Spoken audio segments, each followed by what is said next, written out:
네, 다음 소식입니다. 방송 내용을 문제 삼으며 7개월 넘게 출입과 취재 제한 조치를 하고 있는 대구시와 홍준표 시장을 상대로 대구 MBC가 법적 대응에 나섰습니다.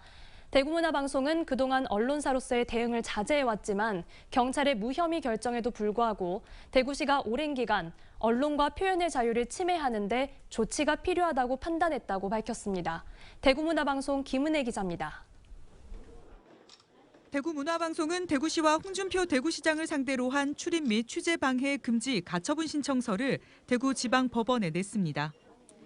대구시는 지난 4월 30일 대구문화방송 시사 프로그램인 시사톡톡이 다룬 대구 경북 신공항 관련 내용은 허위이며 명예를 훼손했다고 문제 삼았습니다. 대구시는 물론 산하기관에까지 취재를 거부하라고 지시했습니다.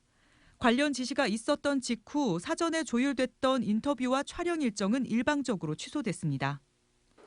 7개월이 지나는 동안 청사에 드나드는 것과 전화나 현장 취재 등 모든 취재를 막고 있습니다. 시장 개인 소유물이 아닌 대구시와 정책에 관한 정보 접근을 원천적으로 막고 있습니다. 자신들의 입장을 잘 다루지 않았다, 왜곡됐거나 공정하지 않았다고 문제 삼으면서 정작 공정하고 정확한 보도의 기본 전제인 팩트체크조차 막는 모순적인 상황을 만들고 있습니다.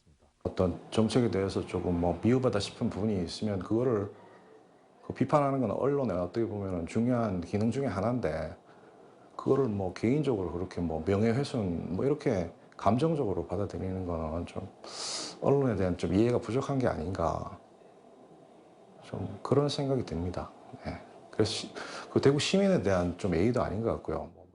앞서 이종헌 5월 당시 정책총괄단장이 명예훼손으로 고소한 데 대해서 경찰은 혐의 없음으로 결론 내렸습니다. 수사 결과를 본 뒤 조치를 결정하겠다던 대구시는 불복하며 검찰에 이의 신청했고 홍준표 시장도 명예가 훼손됐다며 검찰에 고발장을 냈습니다. 현 상황을 지속할 의지만 보이는 대구시에 대해 대구문화방송도 언론과 표현의 자유가 권력자에 의해 특정인의 아집에 의해 유린당하는 것은 반드시 막아야 한다는 판단으로 법적 대응을 결정했습니다. 취재 금지라든지 출입 금지라든지 이런 것들이 법령에 어떤 근거가 있다면은 처분의 적법성을 인정할 수도 있겠지만 그런 법령의 근거를 찾기가 어렵고 선례적으로도 일체 장기간 이렇게 취재 일체를 거부시키는 그리고 산하 기관들까지 일체 취재를 못하게 한 그런 사례들은 사실상 유례를 찾기 어렵기 때문에 넉넉하게 위법성이 인정될 것으로 판단됩니다. 대구문화방송은 취재 방해 금지 가처분 신청에 이어 헌법이 보호하는 언론의 자유를 침해하는 홍준표 대구시장의 행위에 대해 헌법 소원, 직권 남용 등에 대한 형사 고소 등의 법적 대응도 검토하고 있습니다. MBC 뉴스 김은혜입니다.